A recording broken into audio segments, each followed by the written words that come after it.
인간은 유한해요. 네, 뭘 먹어야 되고 또 아플 때는 또 아프고요. 또 내가 모르는 게 있죠. 지식도 한계가 있고요. 그러나 하나님은 무한하다. 근데 많은 사람들이 이 하나님의 무한성에 대한 오해를 가지고 하나님을 마치 이렇게 생각해요. 자, 앞에 있는 이 사진 혹시 어떤 사진인지 아나요? 네, 목사님 때 이 한국을 히트로 휩쓸었던 그리스 로마 신화에 나오는 신들입니다. 이 그리스 로마 신화처럼 하나님을 생각하는 경우가 있어요. 그리스 로마 신화의 신들 보면 어때요?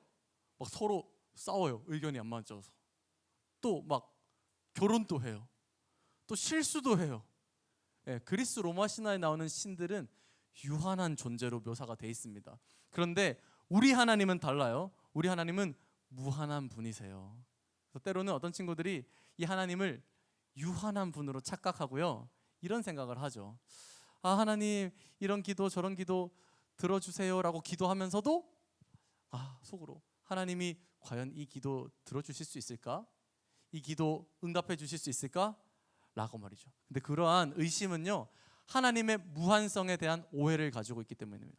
하나님은요, 능력이 무한하세요. 하나님은요, 그 선하심이 무한하세요. 하나님은요, 그 사랑이 무한하세요. 그래서 여러분의 그 어떤 기도라도 응답하고 이루어지실 수 있어요. 이게 하나님의 무한성을 믿으면 우리에게 오는 유익이죠. 하나님이 무한한 능력을 가지고 계시고 무한한 사랑을 가지고 계시고 무한한 지혜를 가지고 있다면 그분이 우리 하나님이라면 얼마나 든든합니까? 그죠? 하나님께 기도하면, 하나님께 간구하면 그 모든 것을 들어주시는 그런 하나님입니다. 우리 하나님은 무한한 하나님이세요. 아멘. 아멘. 우리 한번 따라해 볼게요. 하나님은 무한하시다. 한 번 더. 하나님은 무한하시다.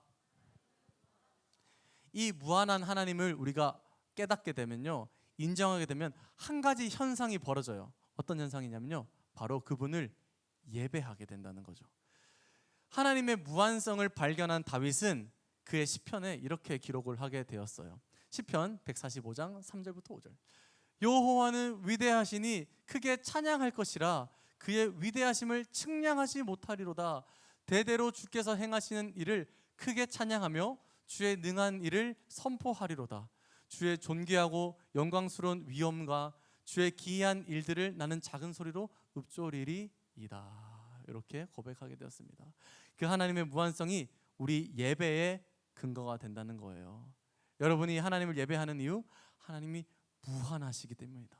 여러분이 하나님을 믿을 수 있는 이유, 하나님이 무한하시기 때문입니다. 우리가 하나님의 자녀로 당당하게 살아갈 수 있는 이유, 하나님의 무한성 때문입니다. 오늘 이 시간 이후로부터 여러분 하나님이 무한하시다는 것을 믿으시기 바라요. 아멘.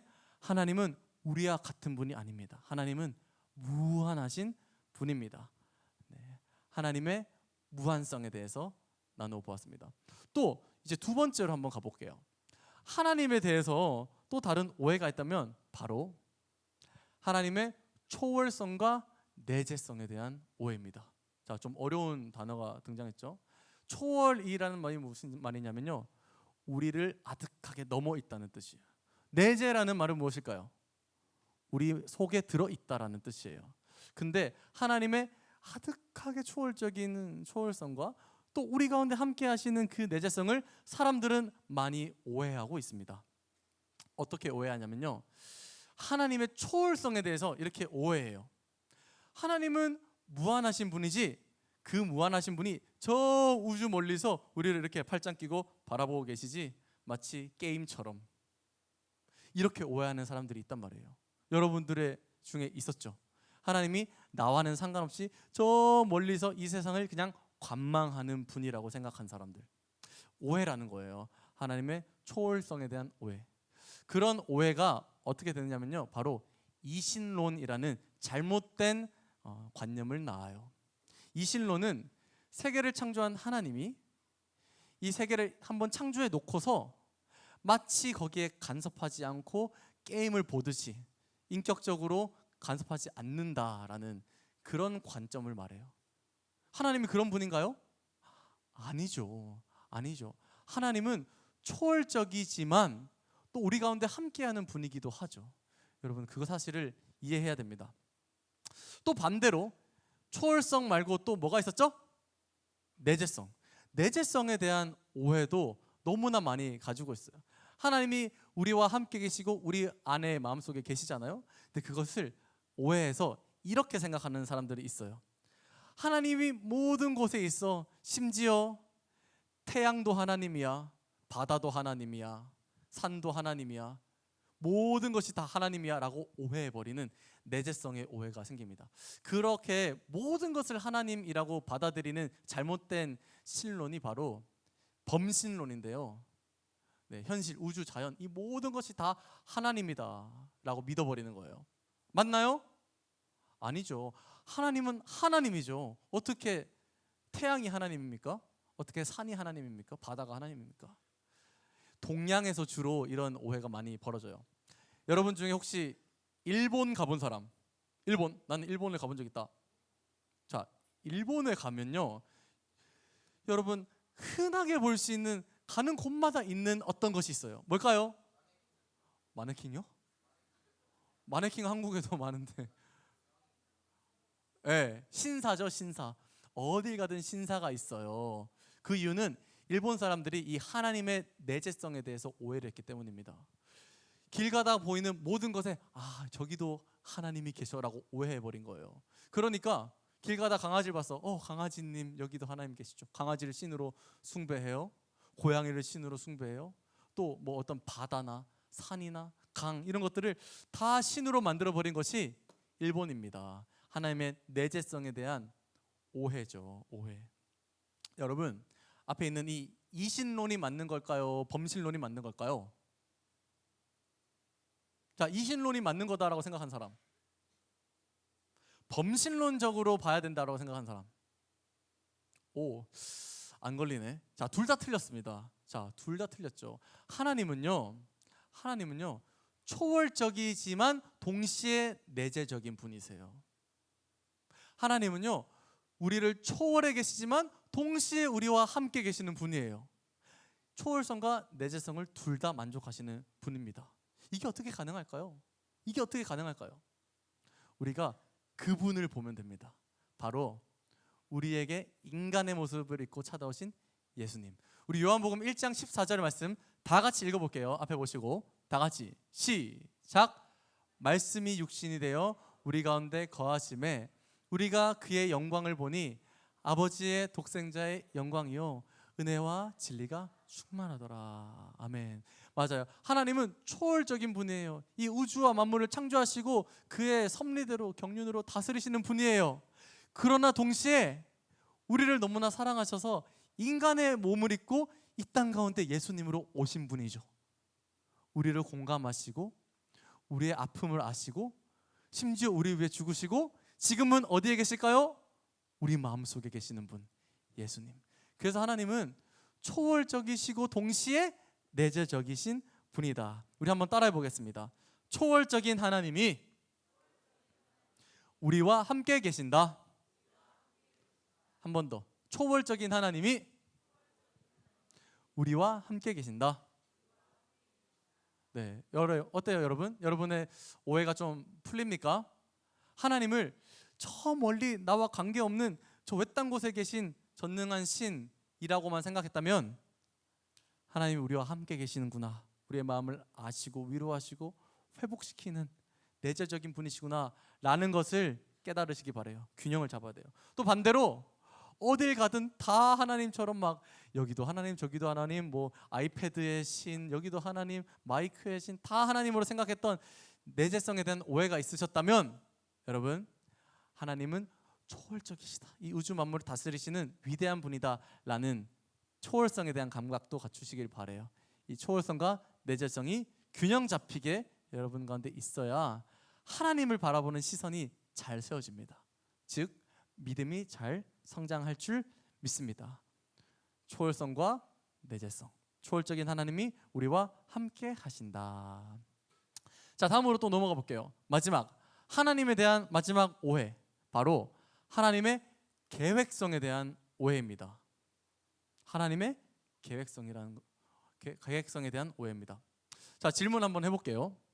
자, 여러분 집에 아버지가 다 있죠? 만약에 아버지가 집에 있는 아버지가 어느 날은 너무 자상하고 사랑스러워요. 간식도 주고 용돈도 주고 막 안아주고 뽀뽀해주고. 근데 그 다음 날은 또 너무 무서워요. 뭐 혼내고 잔소리하고 때리고 집 나가라고 하고. 근데 또 그 다음 날은 또 너무 사랑스러워요. 또 그 다음 날은 너무 무서워요. 여러분, 이런 아버지가 있는 가정이라면 그 가정이 행복할 수 있을까요? 행복할 수 없죠. 아니, 행복할 수 없을 뿐만 아니라 그 가정이 유지될 수도 없습니다. 마찬가지예요. 하나님은요, 비록 무한하신 분, 비록 초월적인 분이지만 이 세상을 아무 계획도 없이 이랬다 저랬다 하는 분이 아니라는 거예요. 하나님은 영원 전부터, 심지어 여러분들을 창조하기도 전부터 여러분들에 대한 계획이 있으셨고요, 이 땅에 대한 계획이 있으셨어요. 우리 말씀 한 절 보도록 하죠. 자, 에베소서 1장 11절 말씀, 우리 다 같이 한번 읽어볼게요. 다 같이 시작. 모든 일을 그의 뜻의 결정대로 일하시는 이의 계획을 따라 우리가 예정을 입어 그 안에서 기업이 되었으니. 아멘, 아멘. 여러분, 말씀처럼 하나님은 모든 일을 그분의 계획대로 끌고 가세요. 하나님은 자기 마음대로 변덕을 부리시면서 이 세상을 마구잡이로 다스리시는 분이 아닙니다. 이 하나님의 계획성이 우리에게 주는 위로는 뭘까요? 우리에게 주는 위로가 있습니다. 여러분, 우리 때로는 잘못을 저지르죠. 때로는 우린 실수하고 또 죄를 지을 때가 있어요. 수련회 그렇게 뜨겁게 찬양하고 그렇게 뜨겁게 은혜 받고서 여러분 벌써 무너진 친구들이 있을 거예요.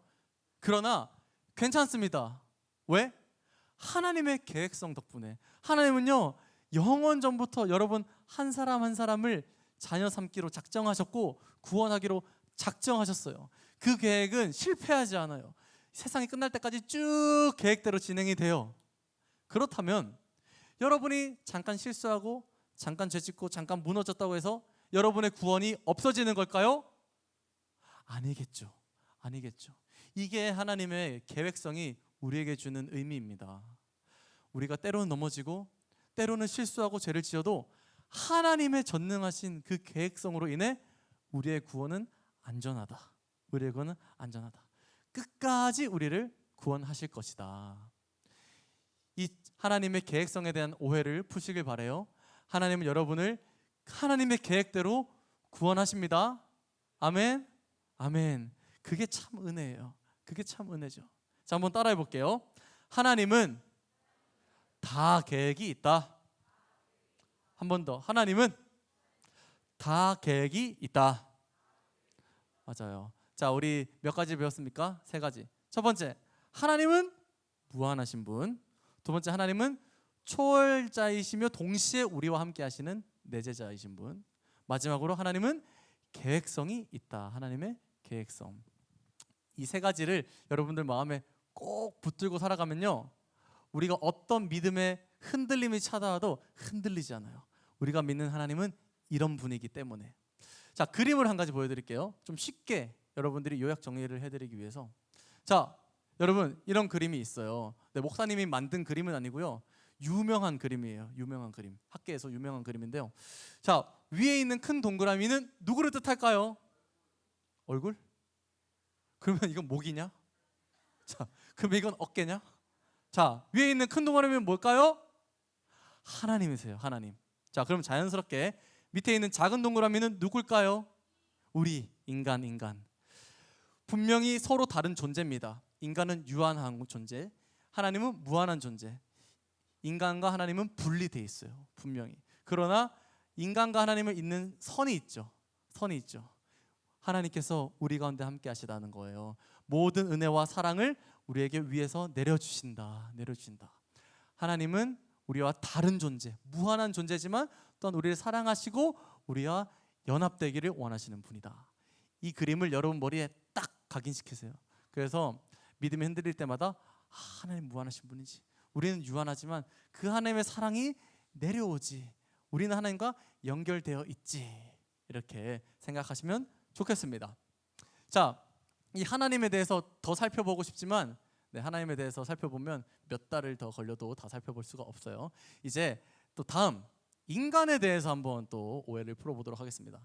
이번에는 인간에 대해서 한번 살펴볼게요. 자, 우리 인간에 대해서도 여러 가지 오해가 있는데요. 가장 큰 오해가 뭘까요? 바로 인간의 기원에 대한 오해입니다. 여러분 학교에서 또 학원에서 과학 시간에 무엇을 배우나요? 진화론을 배우죠. 진화론. 처음에 그 아메바가 진화해가지고 인간이 됐다. 뭐 그죠? 조류에서 이렇게. 근데 다 허구입니다. 허구. 진화론은 가짜예요. 그런 어떤 사람이 그런 가설을 세운 거지 진실이 아닙니다. 여기에 대한 수많은 반박이 있어요. 너무 많기 때문에 이 시간 다루지는 않을 거고요. 이 시간에는 그렇다면 우리가 믿는 바 성경은 뭐라고 말하나? 성경은 우리 인간의 기원에 대해서 무엇을 말하는가 한번 살펴보도록 하겠습니다. 자, 다 같이 창세기 1장 27절을 소리내서 읽어볼게요. 다 같이 시작. 하나님이 자기 형상 곧 하나님의 형상대로 사람을 창조하시되 남자와 여자를 창조하시고. 아멘. 자, 성경은 우리 인간의 기원에 대해서 무슨 론을 말하고 있습니까? 창조론이죠. 창조론. 창조가 팩트예요, 여러분. 특별히 여기서 하나님이 자기 형상을 담게 우리를 인간을 창조했다고 하는데요. 이 자기 형상에 대한 구체적인 의미는 바로 이것입니다. 정의. 자, 다시. 하나님의 정의를 담게 우리를 창조하셨대요. 지는요, 쉽게 지식, 어떤 것을 깨닫는 능력을 말해요. 정은요, 감정, 어떤 것을 느끼는 능력을 말해요. 의는 의지, 어떤 것을 행하는 능력을 말합니다. 하나님을 닮았기 때문에 우리 가운데 정의가 있어요. 인간은 그런 존재로 창조됐어요.